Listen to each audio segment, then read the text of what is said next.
Hello everyone, welcome to another video. As you can tell, Charles wanted to be on my shoulders. As you can tell, he didn't want to sit on my arm no more, so yes. But I'm finally doing both races of the Roval and the Singapore Grand Prix recaps. I never got to do them Sunday, Monday, or Tuesday because I fell asleep on those 2 days. But we're gonna make it fast because I'm still having a hard time doing at least longer videos. So we're gonna make this quick. So the Singapore Grand Prix, nothing really happened. George Russell left from pole, start to finish. So yeah, he wins. Piastri's championship lead has been cut down to 25 points, or 22 points over Norris, and 62 points over Max Verstappen as he slowly inches his way back into the title fight. Nico Hulkenberg did spin on lap 45. Lewis Hamilton lost brakes and was handed a post-race time penalty for track limits and cutting the corners to make sure he doesn't have. And then Charles Leclerc had brake issues. So yeah, there's that. And as for the Roval, no surprise, Shane Van Gisbergen won the race. Tyler Reddick left from pole. It was close between Ross Chastain and Joe Logano to see who would make into the round of 8. Couple of spins. Austin went to the tiebreaker from Todd Gilliland after Gilliland sent him into the wall.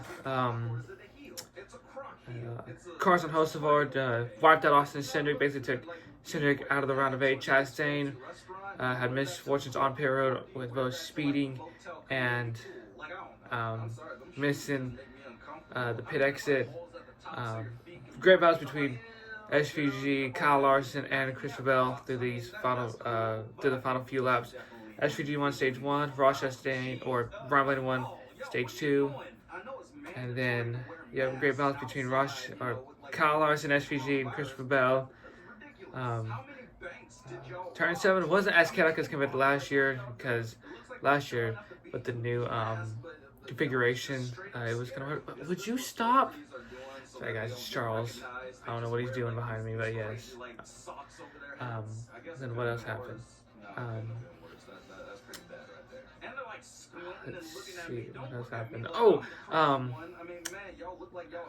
Logano's crew chief told him to pit for the final few more, couple of laps.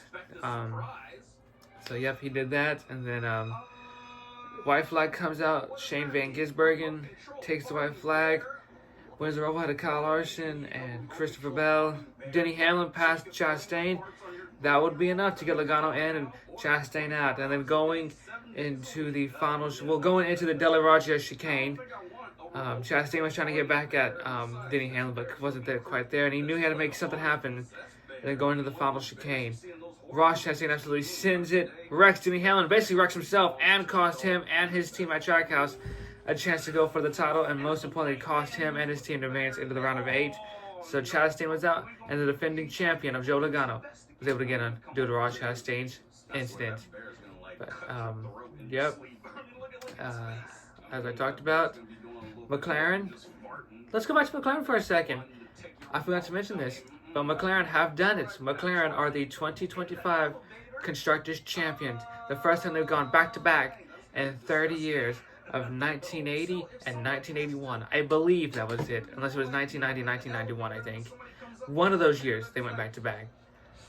Because they were able to, outscore Mercedes and Red Bull. At least get one car on the podium. And check out Formula One's YouTube channel. They will literally talk about how McLaren literally, from 2015, struggled. 2015 through 2023, where they have struggled. But in 2024, McLaren finally got back on form and stepped it up and won the Constructors that year, and of course this year too. So yeah, okay, you're gonna have to get off my shoulder now, Charles. No more being on my shoulder, okay? Ow! You just tried to pull my hair. But yes,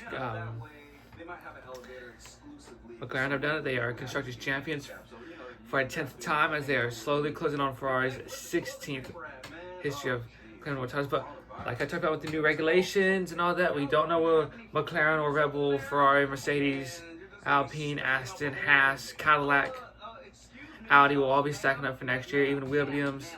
We all don't know where those 11 teams will be stacking up for next year because of the new regulation changes. We could, see Red Bull slow, Mercedes slow, Ferrari even slow, McLaren slow. Imagine we see Aston Martin, Haas, Williams fight for a title. Or we could probably see, Ferrari, Mercedes, or Ferrari, Aston, Haas, and Williams fight for a title. Red Bull and McLaren struggle with these new regulations. We don't know yet. But yeah, thank you guys for watching. I had to make this short because YouTube is still trying to be a pain in the ass to me. I'm not trying to upload a minute video, but that's what I do too. And thank you guys for watching. And yeah, see you for a recap of the round of 8, the opener of Las Vegas, and no F1 until October the 20th, in 2 weeks' time, for the US Grand Prix. As the title fight will continue then between Piastri, Norris, and Verstappen. 63 points separate them. Who will get it? Say bye, Charles. Ow! I say goodbye. I'll see you guys later.